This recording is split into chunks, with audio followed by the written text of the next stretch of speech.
Sir నేను ఒక DSC అభ్యర్థిని సార్. కానీ మాకు ఈ సంవత్సరం అంటే ప్రతి సంవత్సరం డిఎస్సి తీస్తామన్నారు. ఆ డిఎస్సి కోసం మేము 4 సంవత్సరాలు బట్టి వెయిట్ చేస్తున్నాం. కానీ మాకు ప్రతి సంవత్సరం తీస్తానని చెప్పి కిరణ్ కుమార్ రెడ్డి గారి ప్రభుత్వం ఉండేటప్పుడు వాళ్ళు వదిలేసిన డిఎస్సిని 2014లో ఫిల్ చేశారు. మేము ఆ డిఎస్సి కోసం 2015, 16, 17 అంటే 3 years నుంచి వెయిట్ చేస్తూనే ఉన్నాం. వెయిట్ చేస్తూ ఉంటే మన 2017 జూన్లో 10,000 పోస్ట్స్ అని ప్రకటించారు. కానీ అలా పొడిగించుకుంటూ వచ్చి ఆఖరికి జూన్లో ఏం చేశారు, 10,300 అన్నారు. 10,300 వచ్చాక మళ్ళీ మొన్న నోటిఫికేషన్ అక్టోబర్లో ఇచ్చేటప్పటికి టోటల్గా 7,000 తీశారు. ఆ 7,000లో కూడా సంక్షేమ పాఠశాలలు అన్నీ కలిపేశారు. ఓన్లీ పాఠశాల విద్యాశాఖకు సంబంధించి ఎస్జిటికి సంబంధించి 3,000 పోస్టులే ఉన్నాయండి. అయితే నేను ఒక ఎస్జిటి క్యాండిడేట్ని, అంటే ఎలిమెంటరీ స్కూల్ టీచర్ని. అయితే మాకు ఉన్నవి 3,000 పోస్టులు సార్. కానీ ఎలిజిబిలిటీ ఇచ్చింది బీఈడి వాళ్ళకు కూడా ఎలిజిబిలిటీ ఇచ్చారు. బీఈడి వాళ్ళకు కూడా ఎలిజిబిలిటీ ఇవ్వడం వల్ల మాకు ఉన్నవే 3,000 పోస్టులు. ఒక్కో జిల్లాకు సర్దితే 30 పోస్టులు ఇలా వస్తున్నాయి. కానీ ఆ 3,000 పోస్టులకి ఇప్పుడు పోటీ ఎంత ఉందంటే 6 లక్షల మంది రాస్తున్నారండి. 1:30,000 ఉండాలండి.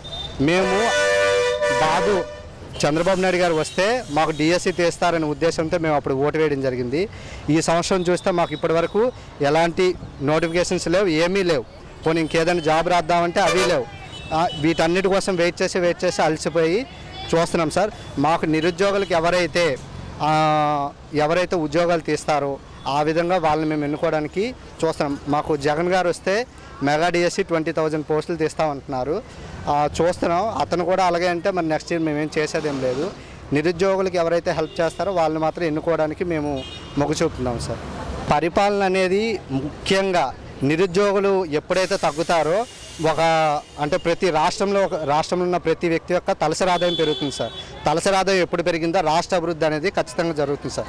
పాఠశాలలో విద్య అనేది ఎప్పుడు సక్రమంగా ఉందో, పాఠశాలలో విద్య ఎప్పుడు జరిగిందో ఆటోమేటిక్గా నిరుద్యోగత తగ్గుతుంది.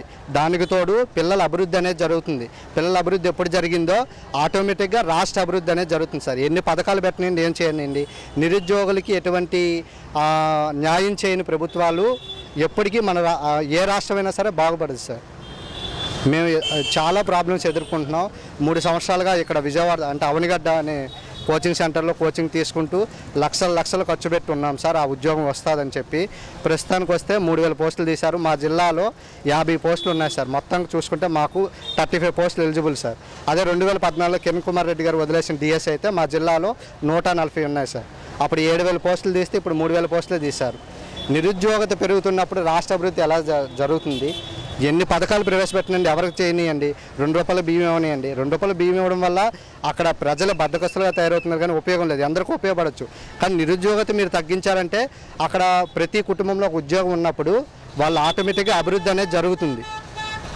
మేము కోరుకుంటుంది అయితే నిరుద్యోగులు ఎవరైతే తగ్గిస్తారో, మాకు డిఎస్సి ఎవరైతే ఎక్కువగా ప్రకటిస్తారో, మా డిఎస్సి క్యాండిడేట్స్ 6 లక్షల మంది ఉన్నామండి. 6 లక్షల ప్రతి కుటుంబానికి 5 మంది వేసుకున్న 30 లక్షల మంది అండి. మా ఫ్రెండ్స్ మేము చెప్పిన 60 లక్షల మంది ఓట్లు మా చేతుల్లో ఉన్నాయండి ప్రస్తుతానికి. మాకు ఎవరైతే న్యాయం చేస్తారో వాళ్ళని ఎన్నుకోవడానికి మేము ప్రయత్నిస్తామండి. ఈ వీడియో గనుక మీకు నచ్చినట్లయితే లైక్ చేయండి, షేర్ చేయండి. మరిన్ని వీడియోస్ కోసం మా ఛానల్ను సబ్స్క్రైబ్ చేయండి.